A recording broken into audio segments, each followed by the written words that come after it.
Ngayong nasa kustudiya na ng International Criminal Court si dating Pangulong Rodrigo Duterte, mananatili siya sa ICC Detention Facility habang hinihintay ang schedule ng pre-chamber hearing.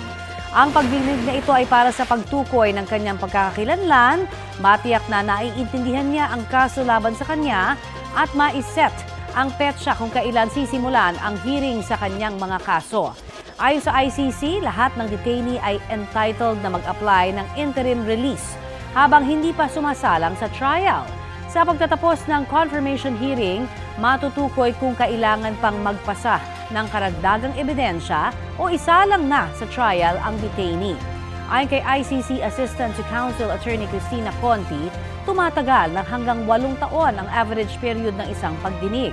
Ang arrest warrant ni Duterte pinirmahan ng 3 judges ng ICC na sina Rain Alapini Gansu ng Benin, Socorro Flores Liera ng Mexico at si Yulilia Motok ng Romania na tatayong presiding judges sa pre-trial proceedings.